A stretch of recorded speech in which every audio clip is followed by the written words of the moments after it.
Alright guys, the early spoilers for chapter 9 of Boruto Vortex is finally here, and let's just say that it's not looking good for Kawaki once again, because we literally have Boruto dodging his rods while in base. This is absolutely insane. So we have a lot to discuss, but of course we're gonna start from the top. So as you guys know, this is just the early spoilers, so we just got one page to work with until the full spoilers drop next week, which is going to be on the 16th. But this page does imply a lot, because if Boruto is fighting Kawaki in this chapter, this means that Jura was dealt with, but by who? And if he wasn't, what happened to Himawari? So this page does pose a lot of questions that won't get answered till next week, but we can also speculate to see what will happen next. But before we get to that point, let's talk about Boruto versus Kawaki. Now this part is really interesting because again, Boruto is in base, and we've discussed this at length because Boruto seems to be way stronger than Kawaki. Now to be clear here, Kawaki is also in base. So I think it's fair to distinguish between Kawaki at full power using these rods and Kawaki in base using these rods, because again, I think a lot of people misinterpret the rods and how they function, so they come to the conclusion that the rods are the same speed regardless of who's using them and which form they're in. So when Kawaki used the rods in chapter 67 when he fought Boruto, or chapter 66, they believe that Boruto was Ishiki level, which is why he was able to dodge them. And then you have Damon, who was able to literally catch them with his mouth. So the resident power scalers within the Boruto community believe that Damon was far above Ishiki or far above Barren Mode Naruto, because Barren Mode Naruto was the only one capable of doing that. But what I want people to reconcile with is that Kawaki isn't Ishiki level, or at least he wasn't at that point. And I don't think he is at this point either. None of these characters are. Now you can make the case for Boruto because he seems to be extremely overpowered, and we can get into the weeds of that to see if that makes sense, but I want to focus on Kawaki because he's somewhat different from Boruto, who is 100% just pure Otsutsuki, while Kawaki isn't. He's still 80% Ishiki and 20% cybernetic. This is what pretty much allows him to transform his body into weapons and produce chakra blasts from his palm. Though there is a big downside to this, which is that his body tends to overheat if he overexerts himself, as seen in the Vessel arc when he was first introduced. The funny thing about this is that the story seems to have forgotten about this, since he hasn't gotten to that point since, even though he's definitely using greater power from the Karma Seal. Speaking of the Karma Seal, Kawaki possesses the Karma of Ishiki Otsutsuki, which pretty much provides him the same abilities as Boruto's Karma. Now, unlike Boruto, Kawaki never used his true essence form per se, but he does have access to the full Otsutsuki state, which is equivalent to Boruto's Borishiki form, minus the Otsutsuki possession. So you could argue that Kawaki can also tap into the battle experience of Ishiki, thus making him stronger. And then you also have the fact that similar to how Boruto gained access to Momoshiki's Byakugan, Kawaki also gained access to Ishiki's Dojutsu and all of his abilities. Now when it comes to their base forms, they were initially relative to some degree. This was shown back in chapter 27 when they were both able to block and react to each other's attacks pretty easily. By the way, this was also still the case even 31 chapters later in chapter 58, which is when they both decided to have a 1v1 tussle to decide whose training method they would proceed with. Suffice to say that they were both going all out, but still maintained relativity, even though Kawaki seemingly had the upper hand at one point before Boruto activated his Karma Seal, which doesn't count since Boruto activated his Karma Seal, thus no longer being in base. Now there is an outlier feat in chapter 78 where Boruto was able to react to Karma Kawaki's cube summoned from his Daikokuten dimension. The reason why this is an outlier is because we have no idea how fast Kawaki's cubes are, since Sage Mode Naruto was able to move faster than it was able to fall, along with the fact that base Boruto already reacted to the cube's falling speed in the battle versus Ishiki,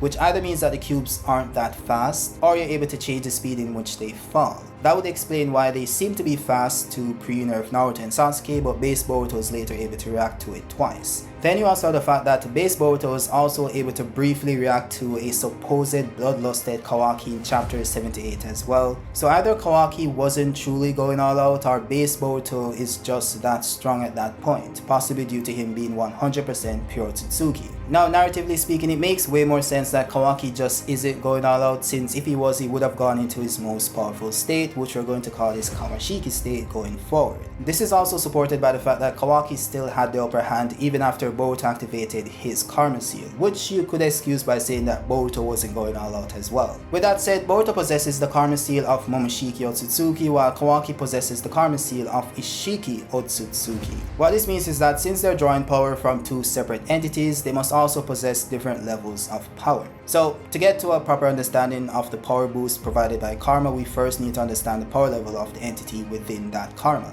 And this is pretty much obvious to anyone, but Momoshiki is more so relative to full power Naruto and Sasuke, while Ishiki completely outclasses everyone in the series. So you first have Jigen, who is far above Naruto and Sasuke, and then you have Ishiki, who is far above Jigen. So the power level, the power difference between Ishiki and Momoshiki is absolutely insane. So Boruto now being stronger than Kawaki is ridiculous, right? It doesn't make sense. But then it can make sense when you factor in the fact that Boruto is 100% Otsutsuki, which means that 100% of Momoshiki's power has been extracted within his body, as opposed to Kawaki, who only possesses 80% of Ishiki's power. Now, there's this misconception, or there seems to be some mistranslation here, and I hope it's a mistranslation because it doesn't make sense, which is when Code stated that Boruto and Kawaki are both 100% Otsutsuki. Now, the reason why this doesn't make sense is the fact that Kawaki lost the karma seal before it was finished extracting the data from Ishiki's karma. And this was literally confirmed by Momoshiki and Ishiki Otsutsuki himself that Kawaki was 80% Otsutsuki after the karma seal was already removed. So it doesn't make sense that Kawaki somehow became 100% Otsutsuki, even though he doesn't have the data to become 100% Otsutsuki. Now, Kawaki's karma seal was restored by Amado, which implies that he somehow gained the 20% that he didn't possess before. But the reason why this doesn't make sense is that the karma seal that was restored or reconstructed, he didn't use the base material within Kawaki. And the data within the karma is Akebi's data, not Ishiki's. So Kawaki being full Ishiki just simply doesn't make sense logically. So it is possible that Code simply assumed that Kawaki was full Ishiki because he saw him using Ishiki's abilities, and that assumption was wrong, because you have to remember that Code has no method of testing how Otsutsuki someone is. So him stating this doesn't make it true. I would believe the Otsutsukis themselves, like Momoshiki and Ishiki, who literally have the ability to see this, and then work from there, because that makes more sense. Now, some have made the argument that Kawaki does possess 100% of Ishiki's power because he now has the full dojutsu, which he didn't have before, which would make sense, and I see why people would make that argument, but it could also be the case that the data that was extracted already contained the full dojutsu. Right? It could be that the 20% that was left off was just the remaining power that would have been extracted within his body, which in its simplest form means that the data that was extracted already contained the data for the dojutsu. Now, all of this is to say that Kawaki being weaker than Boruto can make sense because he only has 80% of Ishiki's power, while Boruto has 100% of Momoshiki's power while being 100% Otsutsuki genetically, and he also trained for 3 years with Sasuke. So it will be interesting to see how this fight plays out if they both enter the karma state, or if Kawaki enters the karma and Boruto remains in base, because that would just be embarrassing, and Kawaki has been getting embarrassed ever since TBV returned. So the only way Kawaki can possibly get the upper hand in this fight is if he taps into that Otsutsuki state that he used before, which could make him stronger than Boruto, since Boruto can't use his karma, or possibly can't use his karma for some reason. So I guess we'll have to see how that plays out. But if they're fighting in this chapter, as I mentioned before, it seems like Jura was dealt with, or maybe he got away with Himawari, because Himawari getting kidnapped was foreshadowed or predicted in the anime opening, so it might play out at this point in time. And Kawaki doesn't have any care for anyone else. He wants to fight Boruto, so I can see a case where even if that did happen,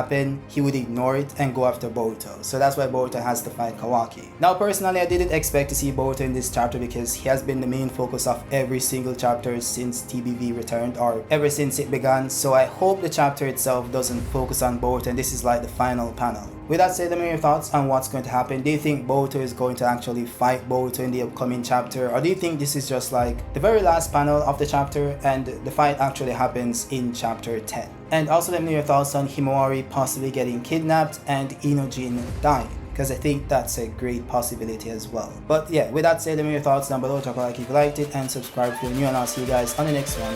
Peace out.